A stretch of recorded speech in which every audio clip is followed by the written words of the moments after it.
Snow was falling softly outside my parents' house as I pulled into the driveway, my old Honda Civic looking out of place among the luxury vehicles already parked there.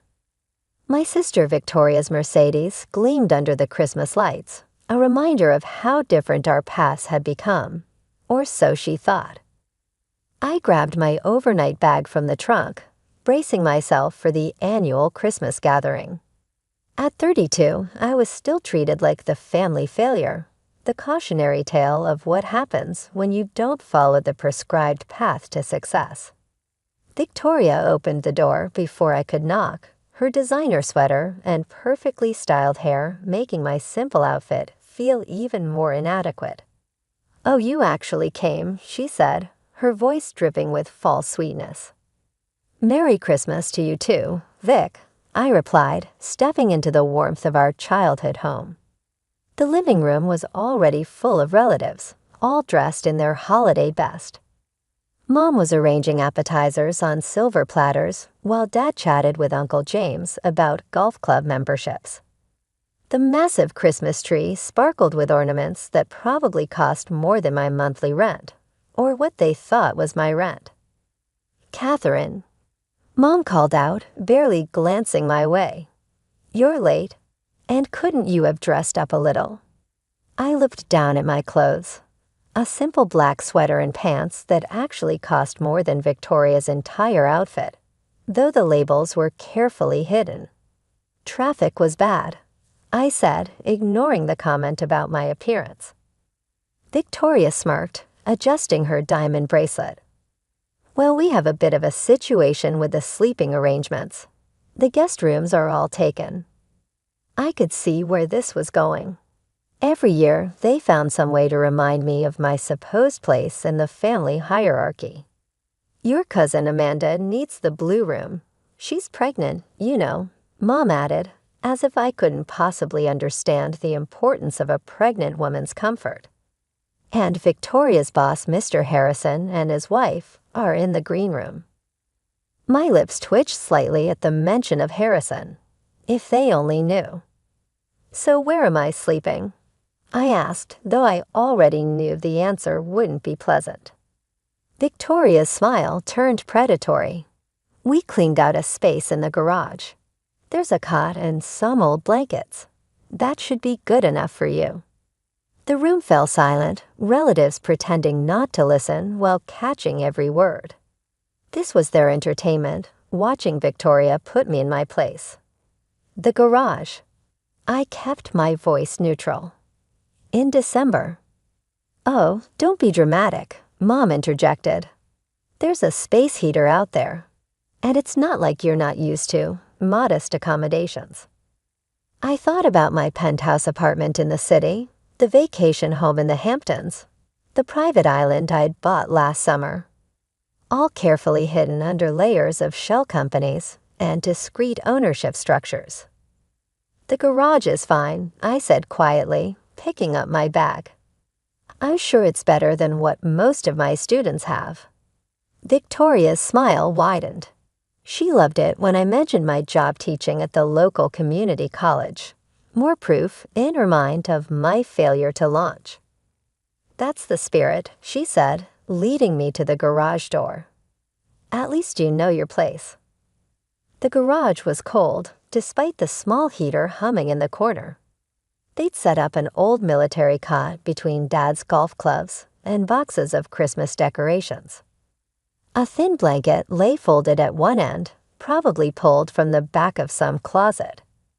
"Dinner's at 7, Victoria said, her voice echoing in the concrete space. "Try not to track any dirt into the house when you come in." As the door closed behind her, I set my bag down and pulled out my phone. 3 urgent emails from the board needed attention before tomorrow's meeting. The same meeting where Victoria's boss would be presenting his quarterly reports, unaware that his year-end bonus depended entirely on my approval. I sat on the cot, smiling slightly as I typed out my responses. Victoria had no idea that her perfect boss, Mr. Harrison, had spent the last month desperately trying to arrange a meeting with the elusive CEO of Summit Enterprises. the parent company that had quietly acquired their firm last year. My phone buzzed with a text from my assistant. Mr. Harrison asked again about meeting you before tomorrow's board meeting. Should I tell him you're unavailable? No, I typed back. Let him think I'm still in London. It'll make dinner more interesting. I changed into fresh clothes, carefully hiding my Chanel blouse under a plain sweater. The garage was freezing, but I'd endured worse in my early days of building my empire. While Victoria had been climbing the corporate ladder, bragging about each small promotion, I'd been quietly acquiring companies, restructuring industries, and building something far bigger than anyone in my family could imagine. At precisely 7, I walked into the dining room, taking my assigned seat at the far end of the table, as far from the important guests as possible. Victoria sat near the head of the table, next to Mr. Harrison and his wife, laughing at something he'd said. "Catherine," Dad called out, "Victoria was just telling us about her latest promotion. Junior Vice President of Operations. Isn't that wonderful?" I nodded, accepting the plate of turkey being passed my way. "Congratulations, Vic. Summit Enterprises must be impressed with your work." Mr. Harrison smiled broadly. "She's one of our rising stars. The merger with Summit last year has opened up so many opportunities for talented people like Victoria." The merger, Mom sighed happily. "We were so worried when we heard Summit had bought the company, but it's turned out wonderfully. Though no one seems to know much about Summit's CEO. Very mysterious, isn't it?" Victoria leaned forward, eager to share her insider knowledge. Apparently, she's this reclusive billionaire who never appears in public. Some say she lives in London, others think she's in Tokyo. No one at our level has ever met her. I took a sip of wine to hide my smile. If they only knew that the mysterious CEO they were gossiping about was sitting at the end of their table, banished to sleep in their garage. "I heard she's brilliant," Mr. Harrison added. "Transformed at least 12 major companies in the last 5 years. Built Summit from nothing into a global powerhouse." "Well," Victoria said dismissively, "she can't be that brilliant if she's hiding from everyone. Probably some trust fund baby who got lucky." Just then, Mr. Harrison's phone buzzed. He glanced at it, his face turning slightly pale. "Excuse me, I need to take this." He stepped into the hallway, but his voice carried clearly into the dining room. Yes, I have those reports ready for tomorrow's board meeting." "No, I haven't been able to reach Mrs. CEO yet." "Yes, I understand how important. She's still in London." Mr. Harrison returned to the table looking flustered, his earlier confidence diminished. Victoria, ever eager to impress, immediately launched into another story about her recent achievements. "I just restructured our entire operations department," she boasted, cutting her turkey into precise pieces. "Saved the company millions." I checked my phone under the table, pulling up the actual report from that project. Victoria had indeed made changes that had cost the company nearly $3 million in inefficiencies. I'd been watching the numbers tank for weeks, waiting for the right moment to address it. "More wine, Catherine?" Mom offered, probably hoping to keep me quiet during Victoria's moment of glory. "Though maybe you should stick to water, given your financial situation." Victoria snickered. Yes, community college teachers should really watch their spending. Mr. Harrison's phone buzzed again. This time when he checked it, his face went completely white. I need to make another call. Urgent business." As he hurried from the room, I could hear him practically begging into his phone. "Please, just 5 minutes with Mrs. CEO. The board meeting tomorrow." I'd instructed my assistant to start sending him a series of increasingly urgent messages about tomorrow's meeting. A little cruel, perhaps, but after years of watching Victoria lord her position over me, I felt entitled to some theatrical justice. Speaking of business, Uncle James chimed in. Did you all hear about Summit's latest acquisition? They just bought out Richardson Global for $12 billion. Victoria sat up straighter. Really, that's one of our biggest competitors. A hostile takeover, Aunt Margaret added. Richardson never saw it coming. This mysterious CEO, she's absolutely ruthless. I thought about the Richardson deal, remembering the late nights spent strategizing, the careful maneuvering of assets. Ruthless wasn't the word I'd use. Strategic, perhaps. Determined, definitely. Mr. Harrison returned again, looking like he might faint. Mrs. CEO is calling an emergency pre-board meeting tomorrow at 7 a.m. All department heads must attend. Victoria's fork clattered against her plate. What? But tomorrow's Christmas.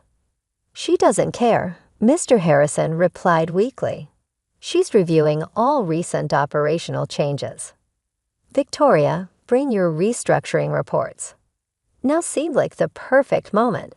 I cleared my throat softly. Mr. Harrison. He looked up, seemingly surprised to hear my voice from the far end of the table. Yes. The meeting's actually at 8 a.m., not 7. And Victoria won't need her reports. I've already reviewed them. The room went silent. Victoria let out a nervous laugh. What are you talking about? You don't even work for Summit.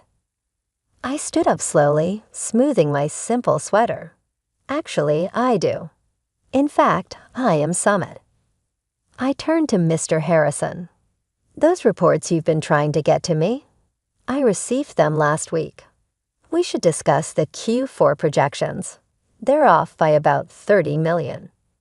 Mr. Harrison's mouth opened and closed like a fish out of water. You're Catherine Wilson, CEO of Summit Enterprises. Yes. I smiled, enjoying the way Victoria's face had drained of all color, though most people just call me Mrs. CEO. Mom's wine glass slipped from her fingers, spilling red across the white tablecloth. No one moved to clean it up. This is a joke, Victoria whispered. It has to be. I pulled out my phone, projecting my company ID onto the dining room wall. There it was in high definition. My photo, my title, my company. No joke, Vic. While you were climbing the corporate ladder, I built the building. But you're a teacher, Mom stammered. I teach one class per semester at the community college, I corrected her. Because I believe in education and giving back. The rest of my time is spent running one of the largest private equity firms in the world. Victoria pushed back from the table, her chair scraping against the floor.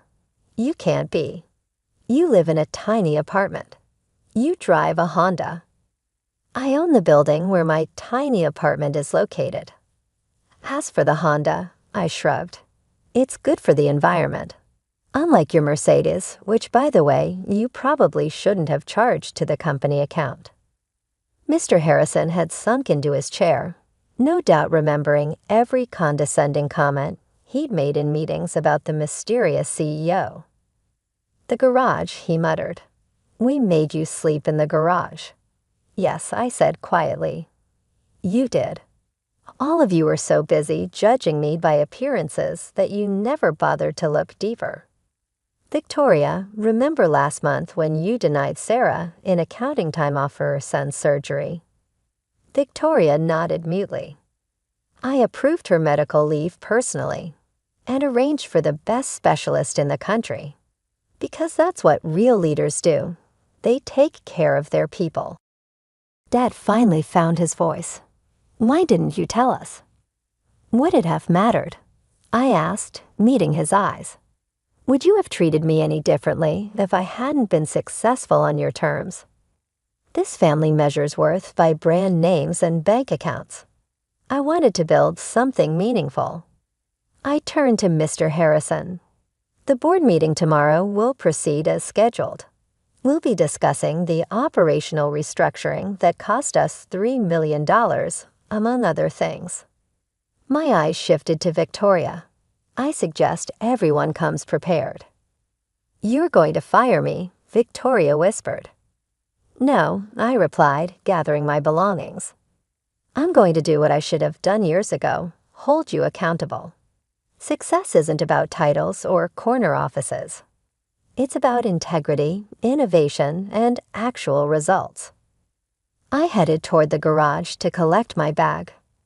Behind me, I could hear the chaos erupting. Mom's sobs, Victoria's protests, Mr. Harrison's frantic phone calls. One more thing, I said, pausing at the door. I won't be sleeping in the garage tonight. I have a suite at the Four Seasons, which I own, by the way. Merry Christmas. As I drove away in my environmentally friendly Honda, my phone buzzed with messages from family members. Apologies, explanations, attempts to rewrite history. I ignored them all. The next morning, I sat at the head of the boardroom table in Summit's headquarters, watching as Victoria and Mr. Harrison filed in with the other executives. Gone was my sister's smug superiority, replaced by something that looked remarkably like respect. Before we begin, I announced I want to talk about company culture, about how we treat people, regardless of their title or apparent status. Because success isn't just about profits, it's about character. Victoria wouldn't meet my eyes, but I saw her taking notes for the first time in her career. Sometimes the best revenge isn't about getting even. It's about showing people that their judgment of you never mattered in the first place. While they were busy looking down on me, I was building an empire. And as for next Christmas, I think I'll host it at my place, all 15,000 square feet of it. Let them sleep in the garage. I wasn't supposed to be at that church. I wasn't invited. I wasn't welcome. My name was scratched off the guest list with a blue ballpoint pen, literally. Someone had taken the time to cross it out, then underline one guest per family, just to be clear. Still, I came. Quietly, I sat in the very last pew of that white clapboard Baptist church behind a support column so I wouldn't be seen. I didn't wear black, didn't make a scene. I just wanted to be present, not for their approval, but for the truth. Ivy, my younger sister, looked beautiful. She always did. Blonde, graceful, the kind of woman our mother would describe as the picture of Southern decency. She walked down the aisle holding our mother's arm. Not our father's. He'd passed 6 years ago. They told people it was cancer. It wasn't. But that's not my story to tell. Not yet. The pastor stood beneath the floral arch and welcomed everyone. He gave a short blessing. Daniel, the groom, waited calmly in his gray suit, hands folded. I saw him glance once toward the back of the church. He knew I was there. That wasn't part of the plan, at least not theirs. Then the pastor said it, the line we all know, all expect, but no one ever answers. If anyone here has reason why these two should not be joined in holy matrimony, speak now or forever, hold your peace. Silence, a cough, a baby fussing in a stroller. Then Daniel lifted his hand. There was no drama in his gesture, no storm, just a quiet, deliberate movement like he was reaching for a glass of water. The pastor blinked. Yes, son. Daniel turned slightly facing the pews. I'm not objecting, he said, but I do have something I need to read. It's a letter from someone who's not on the guest list, because she wasn't allowed to be. Murmurs rippled through the room like a sudden wind through tall grass. I saw heads turn. My mother's back stiffened, but she didn't move. Daniel held up a folded page. It's from Ivy's sister. Her name is Miriam. Maybe some of you know her. Maybe some of you were told not to ask. Someone near the front. Maybe. Aunt Claire gasped audibly. A few people shifted in their seats. A man behind me whispered to his wife. I thought she moved to Chicago. I didn't move. I didn't raise my hand. I didn't nod or cry or try to make eye contact. I just stayed where I was, quiet, unseen, as Daniel opened the letter and began to read. In that moment, I wasn't the forgotten daughter. I wasn't the unstable one or the woman who had supposedly cut ties with the family years ago. I wasn't a rumor or a pity story. I was a voice they had erased, and now someone else was giving it back, and I could feel it. This wasn't just a wedding. This was a reckoning. There wasn't a single moment when they cut me out. No door slammed. No dramatic screaming or suitcase on the porch. It happened slowly, the way mold creeps through drywall. Quiet, certain, final. I was 25 when I called off my wedding. His name was Kyle. He was my mother's pride and joy, not because he loved me, but because he looked good in church photos. Tall, clean-shaven finance degree from Lexington, but he had a weakness for girls who weren't his fiancée. When I found out I did what I thought was brave, I left. My mother didn't think it was brave. She said, "You've humiliated this family." I had already sent out the announcements. What am I supposed to tell people? I told her the truth. She said the truth made her look bad. The days that followed felt hollow. Nobody came to check on me. No one from the family brought over soup or comfort. Even my sister Ivy, then just 20, didn't call. She texted once. "I'm sorry, it didn't work out. Mom's really upset." That was it. By Thanksgiving that year, my name was no longer mentioned at the table. I found out from a friend that my mother told people I had taken a break from the family for mental health reasons. I hadn't. I was working 50 hours a week, renting a room over a pharmacy, studying for my nursing license. But the story worked for her. It made me small, manageable. Then they started shifting things. At Ivy's college graduation, I made the drive from out of state. I bought her a silver bracelet and a card. I sat in the upper stands of the arena. Our mother saw me. We locked eyes. She didn't wave. Later, during the family photo, I was told politely by a cousin that the photographer was just doing the immediate household. The photo ended up in Ivy's holiday newsletter. No mention of me. No trace. Still, I kept sending cards. Birthdays, Christmas. Little notes. Sometimes with a gift card tucked in. They were never acknowledged. Years later, I learned my mother would take them straight from the mailbox and throw them away. Sometimes she'd repackage the gifts and label them from someone else. Megan, our cousin Aunt Beth, the dog. There was a family reunion in 2017. I wasn't invited, but someone posted a picture online. Everyone was wearing matching shirts, Whitmore Strong, all together. Always under the photo, the caption read, "Every branch, every voice, nothing missing except me." When Dad died in 2010, I found out a week later from a second cousin I hadn't seen in years. I didn't get a call. I wasn't listed in the obituary. He had been the only one who called me quietly every Easter. He once sent me a book with a post-it that said, "You're still mine. They buried him without me." After that, I stopped sending cards. Not out of anger, but because it was clear I had been cut out of the story. They didn't just ignore me. They rewrote me, like a paragraph that didn't fit the theme of the family newsletter, deleted and replaced with something shinier, easier to explain. But the problem with rewriting people is that sometimes they show up again with their own version of the truth, and sometimes someone else is willing to read it out loud. I didn't run away. I moved. I changed my name. I got a job. I started again. There's a difference. Some people disappear because they're lost. I disappeared because I was tired of fighting for a chair at a table where my name had already been scratched off the place card. I went north. Rented a one-bedroom in Dayton, Ohio. Nothing fancy, but it had windows that caught the morning light and a coffee shop across the street that never asked questions. I worked long hours at a clinic, mostly urgent care, sprained ankles, fevers, worried parents. Some days, the work was all that reminded me I was still a person. I never told anyone where I was, not because I didn't want to be found, but because no one was looking. The only connection I kept was with my father's church. He had served as a deacon for nearly 20 years, and I knew they struggled after he passed. Every month, I sent a money order with no return address, signed only for the mission work in memory of J.W. They never knew it was me that felt safer, cleaner. And then years later came a patient I didn't expect. She came in pale, breathing shallow, a complication after a minor procedure. We stabilized her, kept her overnight, got her back on her feet. She was gracious, polite, and a little stubborn about the bill. She reminded me of someone Ivy actually, if Ivy had aged with softness. It was only later through the insurance paperwork that I saw her last name. Whitmore Daniel's mother. I said nothing. I didn't have to. A year passed, then one afternoon I saw him. He walked into the clinic with his mother for a follow-up. He didn't recognize me at first. I wore a mask, but my name tag said Dr. M. Whitman.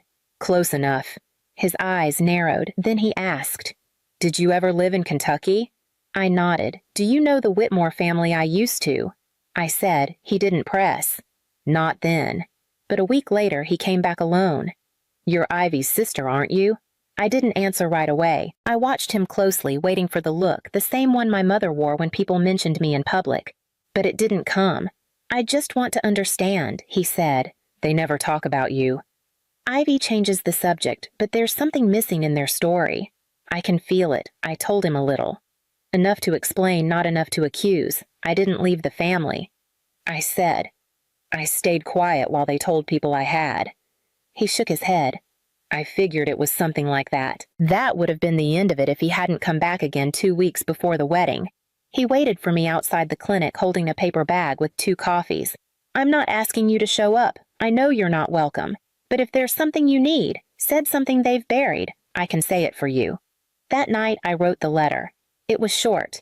No accusations, just facts. I told one story the day Ivy showed up at my door, scared and shaking months after starting college. I took her to a clinic across town. I waited in the parking lot. I held her hand. I never told a soul. Not even when my mother blamed me for influencing her. Not even when she called me a disgrace. At the end of the letter I wrote, "She didn't owe me thanks, but she doesn't get to forget me either." I folded the letter, sealed it in an envelope, and added something else, a small cardboard box filled with birthday cards. Some still in their original envelopes, some with faded ink, all signed the same way. To Ivy, love, always. Miriam, the envelope arrived exactly 2 weeks before the wedding. Cream-colored gold trim, expensive paper. Ivy always liked things that looked like they came from catalogs. My name was on the address label, but when I opened it, I saw the line scratched out. Literally scratched, not reprinted, just crossed off in blue pen. Beneath it, a handwritten note. 1 guest per family. Immediate members only. They had sent it out of obligation, or maybe as a message. "You're not forgotten, just not wanted." I folded it and put it in the drawer right beside the box of birthday cards. I didn't tell Daniel I was coming. He never asked for confirmation, but I knew what he meant when he said, "If you want your voice in the room, I'd let them control the story long enough." So I drove down early that morning, 3 hours on a quiet highway, the sun still soft across the cornfields. I parked 2 blocks away, changed into a simple gray dress, and walked in alone. No one noticed. The church hadn't changed, still white-paneled, still smelling faintly of varnish and lilies. I sat in the last pew behind a wide wooden column. I wasn't hiding, not exactly. Just placing myself where they wouldn't have to see me, and where I could still see everything. Guests filed in. I recognized a few faces from my past, thinner. Now, older, grayer. They smiled and laughed, hugging Ivy, complimenting her dress. She looked beautiful. Of course she did. She always knew how to look the part. Then came my mother. She walked down the aisle on Ivy's arm, chin high, face radiant. She didn't glance around the pews. She never did. If she couldn't control the room, she ignored it. Daniel stood at the altar, calm and composed. He glanced toward the back of the church just once and gave the slightest nod. That was all I needed. The music faded. The pastor welcomed everyone, opened with a prayer. Ivy beamed. Daniel smiled. It all looked so perfect. Then came the moment. "If anyone here has cause to object to this union," the pastor said, "speak now or forever hold your peace." Everyone laughed softly the way people do when they're sure nothing dramatic will happen. Daniel raised his hand. The laughter stopped. The pastor blinked. "Yes." "Daniel?" Daniel stepped forward, not looking at Ivy, not looking at my mother, just at the guests. "I don't object," he said, "but I do have something I need to say. It won't take long." He pulled out a folded piece of paper from his jacket. "My letter. This is from someone who isn't here today. Or rather, someone who was asked not to come. Ivy's sister Miriam." A few heads turned. A murmur passed through the room like the flutter of hymnals being closed too quickly. My mother went still. "Some of you know her. Some of you were told not to ask about her. I did ask, and what I learned deserves to be heard." He unfolded the letter and read. No dramatics, no raised voice. Just words. my words delivered in the stillest moment of the ceremony. "This isn't about blame," he read. "This is about remembering what's real. Families aren't built from pictures or newsletters or tidy introductions. They're built from what we carry when no one is looking, when no one claps." The air in the room turned thick. Ivy didn't move. My mother did. She stood up abruptly, face tight. "This is not part of the ceremony," she snapped. "This is not her moment." Daniel paused, looked straight at her. "You're right. It's not hers, it's mine. And I'm choosing to say thank you to someone who should have been thanked a long time ago." The room fell silent. Even the pastor said nothing. I sat in the back, quiet, unseen. But for the first time in years, I wasn't erased. Someone had spoken my name, and no one could unsay it. I stayed seated as Daniel folded the letter and tucked it back into his jacket pocket. He didn't say anything else. He didn't need to. The silence in the church wasn't angry. It was something deeper, disoriented, like people had just been told the ground they were standing on wasn't solid anymore, and maybe it never had been. Ivy didn't cry. She didn't storm out. She didn't reach for Daniel's hand. She just stood there still and blinking, like someone hearing their own name in a story they didn't know they were part of. The pastor gently cleared his throat and moved the ceremony forward. Vows, rings, a kiss that felt uncertain, but they got through it. I waited until the recessional began, until people stood and clapped and music covered movement. Then I slipped outside toward the gravel lot behind the church. I didn't need a conversation. I didn't come for closure, but I heard her before I saw her. "You really kept all of them." I turned. Ivy stood just a few feet away, holding the cardboard box I'd sent with the letter. She had it clutched to her chest like a baby or a bomb. She opened the lid and looked down.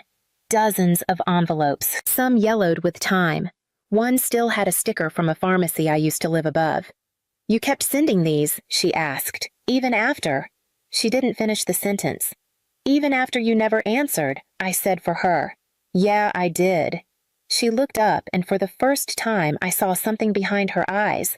I hadn't seen since we were teenagers, the girl who once snuck into my room when it stormed at night, the one who borrowed my sweaters and never gave them back.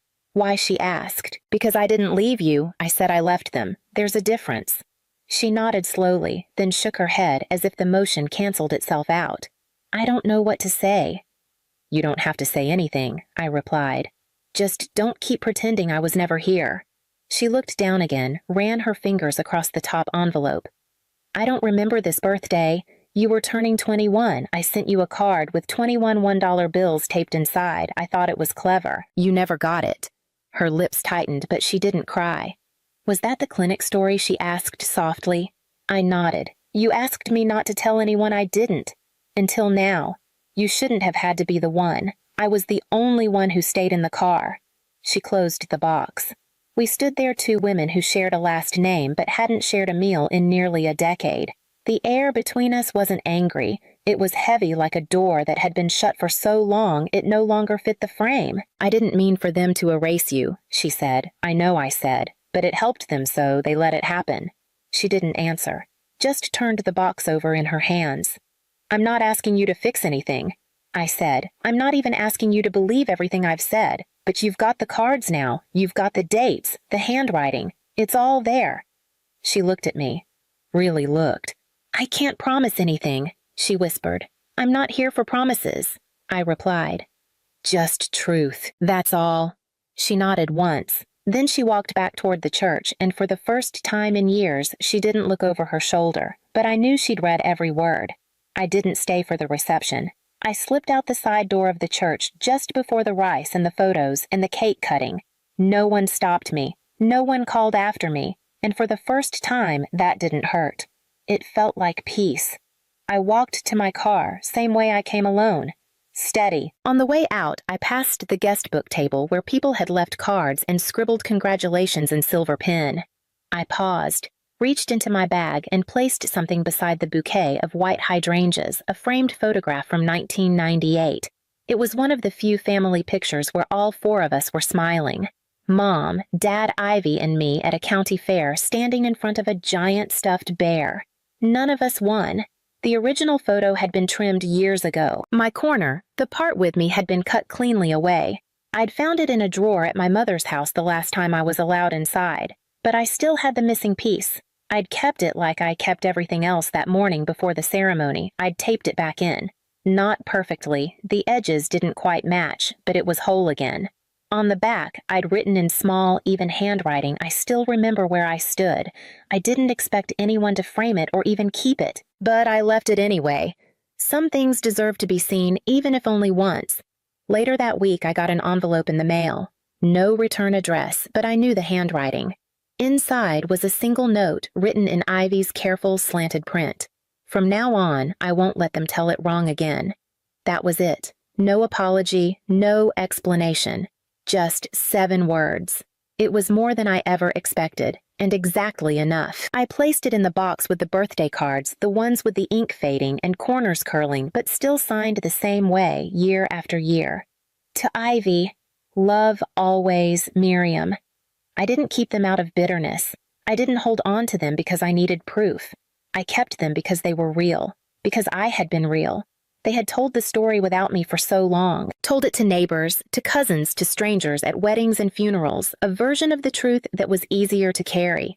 But now, the real story had been spoken. Not loudly, not cruelly, just clearly. And once something's been spoken, you can't take it back. I didn't come to ruin a wedding. I came so they'd never again be able to pretend I wasn't part of it. I'm Clara Hale, 32, freelance editor, part-time barista. Full-time disappointment. At least, that's how my family tends to frame it.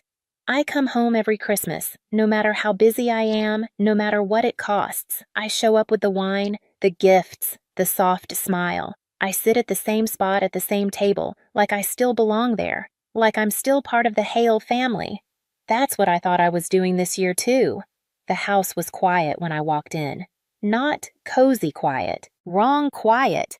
No laughter, no overbaked cinnamon cookies, no Bing Crosby on the dusty stereo, just the fake tree blinking in the corner and the sound of metal tapping porcelain. I followed it into the kitchen, and there she was. My grandmother Dorothy Hale, 81, in her favorite purple knit sweater, the one with the little snag on the left sleeve she never let me fix. Her hair was up in its usual soft twist, though I could tell she'd done it without help this time. A plate of cold ham and stuffing sat in front of her half-eaten Forgotten. She looked up and smiled when she saw me, the kind of smile you give someone when you're glad they came, but sad they had to. "You're early, sweetheart," she said. Her voice was thin this year. Tired, I set my coat on the chair, careful not to let the door slam. "Where is everybody?" Grandma didn't answer. She just reached across the table with a trembling hand and slid something toward me. It was a torn piece of notebook paper, folded once. No envelope. My name. Clara, written in my mother's handwriting, spent your $8 and $500 loan on the family cruise. Sorry, take care of Grandma while we're gone. Mom. My mother, Elaine, always did have a way of making betrayal sound like a casual favor. I stared at the note. Read it once. Then again, the words blurred around loan and cruise. That money was for my dental surgery. I'd been putting it off for 2 years, worked nights, skipped meals, drove Uber in the snow. I'd finally saved enough. Every dollar mine, and they'd spent it on a vacation. I looked at Grandma. She was holding her orange juice with both hands, now careful not to spill. "I guess they didn't think you'd mind," she said softly. I sat down, slowly. The kitchen chair felt colder than I remembered. "They left you here," I whispered. She didn't answer right away, just folded the napkin on her lap like it was Sunday dinner and we had company coming. Then she looked at me, calm, clear-eyed. "We'll fix this," she said. "That's all." Not, "I'm sorry." Not, "Let it go." Just, "We'll fix this." And somehow that broke something in me far deeper than the money ever could. I nodded. Not because I had a plan, but because for the first time in years, I wasn't alone at that table. We sat there for a long time that night. Me, staring at that torn piece of paper like it might change if I stared hard enough. Grandma Dorothy quietly chewing her cold ham like disappointment was just another thing you learn to swallow. I should have said something. But what do you say when your family steals from you and leaves you a person to love as a consolation prize? I took her plate, warmed it up in the microwave, found her a fresh fork. It was such a small thing, but her eyes softened when I handed it back. You always remembered the little things she said. She didn't mean the fork. She meant the 100 other things I'd remembered when no one else did. Like how she liked her tea, steeped 5 full minutes. How her arthritis flared up when it rained. How she still flinched when someone closed a cabinet too hard because Grandpa used to slam things before he left for good. I sat back down across from her, the note still between us. I don't think they meant to be cruel, I said quietly. Grandma took a long sip of tea and raised an eyebrow. Oh, honey, she said. Of course they did. That's the only way they know how to be.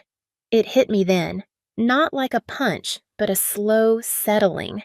This wasn't the first time they'd chosen themselves. I remembered being 17, sitting on the edge of this same kitchen chair, trying to explain that I hadn't taken the pills from her medicine cabinet, that it was Caleb, our golden boy, who'd stolen them, that he needed help. And I remembered how Mom didn't ask questions. She just packed my bags and told me I couldn't stay if I kept lying. The only person who came out to the driveway that night was Grandma. She wrapped me in her coat, the brown one that smelled like ivory soap, and whispered, "Call me when you land. Don't disappear like your mother did." She was the only one who ever checked in after that, birthdays finals. One winter when I had the flu, she mailed me a wool hat she crocheted herself. It still had 3 loops missing on the rim. I wore it anyway. No one else remembered, but she did. Now she sat across from me, 81, with the same steady eyes. I guess, I said slowly. They never really saw us as part of the story. Grandma folded her napkin and looked at me with something almost like pride. That's because they only write themselves into the ending. But we've been here since page 1. That night, I slept on the old pull-out couch in the den. She brought me an extra blanket, the floral one I always used as a kid, and left a cup of chamomile on the nightstand. Neither of us said goodnight. We didn't need to. The next morning, I woke up to the smell of toast, not the artificial cinnamon sugar kind Mara used to burn in the toaster, but real bread. Rye cut thick, toasted on the pan. The way Grandma always made it when someone was sick or sad, I found her in the kitchen humming something soft. She had her slippers on the wrong feet and her cardigan hung off one shoulder like she'd dressed in a hurry. But her hands moved steady, buttering the toast edge to edge. "I figured you didn't sleep much," she said, not looking up. "You always hated the pull-out." I smiled. "You remember that?" She gave me a look. "I remember you." She slid the plate toward me and then, like it was nothing, placed an old wooden box on the table. Faded, dusty, I hadn't seen it in years. Inside were papers, tax forms, bank statements, envelopes with sticky notes. Grandma reached in and pulled out a small green notebook. Her handwriting filled every page: grocery lists, medication changes, dates, passwords. She flipped to a page labeled 2016, the year they started using me. "This is where we begin," she said. I didn't ask how she knew what I was thinking. She just did. For the next 2 days, we worked like librarians, sorting a crime scene. No drama, just paper pens, reading glasses. She'd squint at something, circle it, and pass it to me. I'd cross-reference it on my laptop, check timestamps, bank routing numbers. We set up shop in the living room. She sat in her old recliner with the cushion that always slid sideways, and I curled up on the floor with an extension cord and a legal pad. There was something oddly holy about it. Quiet, focused, like building a case in the church pews. In between scans and highlighter marks, we talked. She told me about the first time Caleb asked to borrow her debit card just for gas, how it turned into grocery bills, then cash withdrawals. Then, one day, she noticed her pharmacy copay had bounced. "I didn't want to believe it," she said, "but I also didn't want to be the kind of mother who raised children who do that. So I told myself maybe it was a mistake." I nodded. "They rely on that." She looked over the rim of her glasses.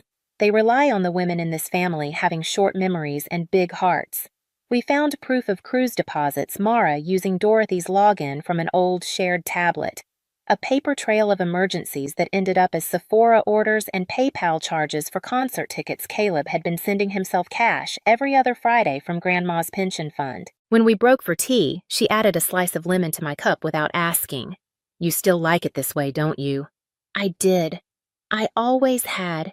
We didn't say the word revenge, not once, because this wasn't about punishment. It was about truth. And the truth was, they'd left her.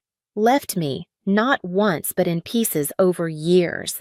Now we were collecting those pieces. One receipt, one password, one screenshot at a time. By the end of the second night, we had a folder, color-coded, dated, cross-referenced. Dorothy patted it like it was something living. "This isn't justice," she said, "but it's proof. And sometimes, sweetheart, that's enough." They came back on a Sunday. I knew they would. Elaine never missed Sunday dinner, even when she was the one who didn't cook it. She'd want to be seen returning, want to walk in like nothing happened, like Dorothy hadn't been abandoned with a carton of orange juice and a 9-word note. Grandma and I were ready, but not in the way they might have imagined. No shouting, no confrontation. Just a folder on the dining table, my laptop fully charged, and a chair set at the head of the table where Dorothy always used to sit before they started ignoring her. All together, I made tea. Not for them, for us. At 5:47 p.m., headlights swept across the living room wall, a car door slammed, then another laughter outside, high-pitched, effortless. The front door opened like it always had without knocking. "Ugh!" Mara groaned, dragging her designer suitcase across the entryway. I swear the last night on the ship gave me hives. Too much shellfish behind her. Elaine walked in with oversized sunglasses still on, even though the sun was already slipping behind the pines. Her perfume hit first floral heavy, the same scent she wore to funerals and fundraisers. Russell followed with his usual grunt, his face red from too many poolside daiquiris. Then Caleb, last as always, dropped his duffel bag in the hallway and headed straight for the couch. No one looked at Grandma. No one said her name. Elaine squinted toward the kitchen. "Did you even clean a little?" she asked, stepping over Dorothy's shawl like it was a pile of old towels. Caleb snorted. "Where's dinner?" "Don't tell me you cooked." Mara sat at the counter, already scrolling through her phone. "I'm starving. Can we do Chinese?" I stood slowly. I hadn't moved until then. I let them walk into their comfort. Let them feel like they still ran the place. "I'm glad you're all here," I said, my voice even. They turned, 4 heads. 4 expressions that all said the same thing. "Oh, you're still here," Elaine sighed.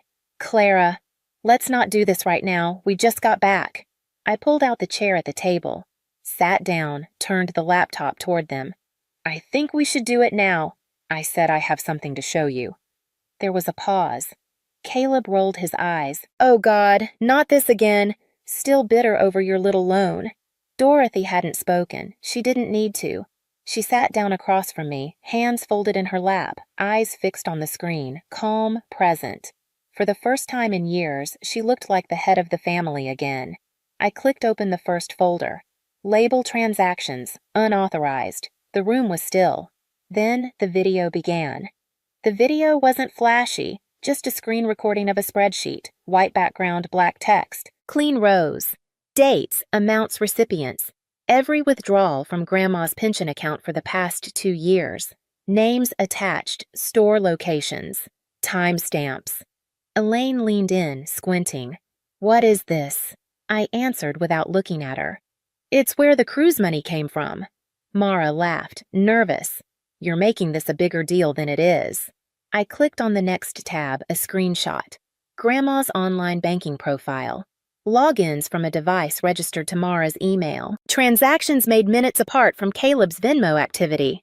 Elaine's voice dropped Clara. Another click. An email exchange from Elaine's account to Mara. I used the pin she left on the fridge. "He won't notice the deposit missing." Mara replied. "He's a softie. Plus, who leaves Grandma alone on Christmas anyway?" The room shrank. I pulled up the audio file. "Hit play." Kelly's voice. Caleb's wife, shaky but clear. "I didn't want to go. I told Caleb it was wrong. But he said if Clara didn't give the money, they'd leave her and deal with it later. He said, 'She always folds.' I couldn't do it anymore. I'm sorry." Caleb bolted upright. "You recorded my wife. That's illegal." "No," I said calmly. "She asked me to. She said she was tired of covering for you, tired of watching you bleed people dry." Elaine's lips thinned. "You little snake, after everything we've done for you." "You mean taken from me," I said. I opened the last window. An email draft addressed to the Social Security Fraud Division, Grandma's elder care attorney, 2 local news desks, and the county ombudsman. Subject: formal report of financial elder abuse. Evidence attached. You have 48 hours. I said, eyes steady to return every cent. The silence after that was alive, a waiting thing. Then Dorothy stood. No anger, just a slowness that made everyone watch. She moved to the head of the table, placed her hand on the chair back like it was once again hers to command. Her voice was quiet, but it carried. I raised 3 of you. I changed your diapers, wiped your noses, paid your school lunches, and when my hips gave out, you left me with frozen carrots in an empty house so you could drink champagne on stolen money. She looked at Elaine, then Caleb, then Mara. You're lucky it's Clara asking for the money. If it were me alone. She let the sentence hang. Russell cleared his throat and left the room. Mara started to cry. Said she didn't know it was that serious. Elaine muttered something about being destroyed by this mess. Caleb stared at me like I'd betrayed him. You're not family anymore, he spat. I smiled. Not cruel. Just free. I know. They didn't believe I would do it. Even after I showed them the email, even after Grandma stared them down with 81 years of quiet memory, they still thought I was bluffing, that I'd fold like I always had. I didn't. 48 hours passed. Nothing moved. Not the money, not a single text. So I sent the email, attachments and timestamps, screenshots, audio names. At 6:13 p.m., I got a response. Case opened. Thank you for your submission. The next morning, it all cracked open. News alerts, missed calls, messages from numbers I didn't save anymore. You didn't have to take it this far. We're family. You're making it worse. I forwarded every message to Natalie Grandma's attorney, a woman with the voice of a librarian and the spine of a federal agent. She didn't flinch. By noon, formal letters went out. Elder abuse, unauthorized withdrawals, financial misrepresentation, the amount owed with interest and fees, $14,322.85. That evening, Elaine showed up at the door. She didn't knock. She stood there in yesterday's makeup and a coat I hadn't seen since 2012. I brought a check, she said, voice raw. $8,500. Don't ask for more. I didn't reach for it. She shoved the envelope into my hand. You're turning your back on your mother, she hissed. I stepped out, closed the door behind me, looked her in the eye and said, No. I'm turning my back on a thief. 2 days later, Mara sent a wire transfer, 4 payments spaced a week apart. Her employer had found the article, the one with the headline, Family Steals Grandmother's Pension Gets Exposed by Eldest Grandchild. Mara's name was in the screenshots, her captions, her emails. She begged me to take the story down. I told her to make the next payment on time. Caleb was last.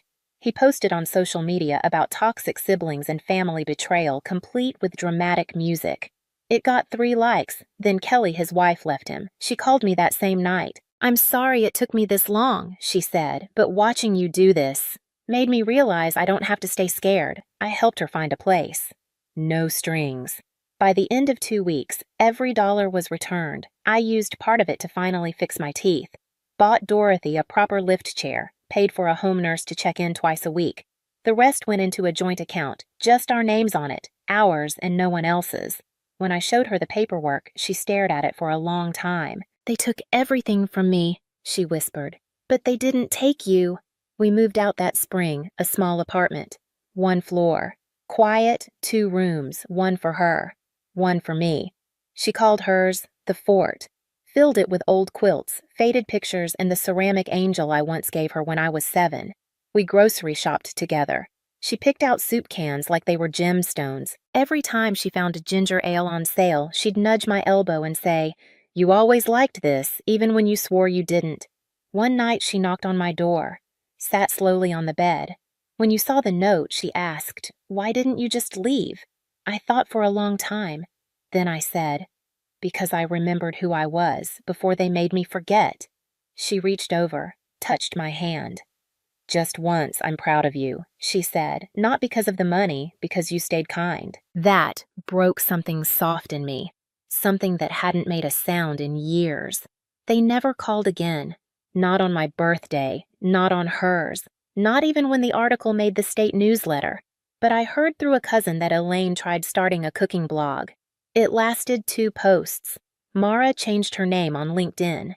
Caleb's wages were garnished. They were still trying to rewrite the story, but I had the receipts, and the truth was already out there. Sometimes people ask if I regret what I did. I don't. Because that quiet apartment, the way Dorothy hums when she folds laundry, the way we sit at dinner without needing to talk, that's peace. And for the first time in my life, I don't feel like I'm surviving family. I feel like I finally have one.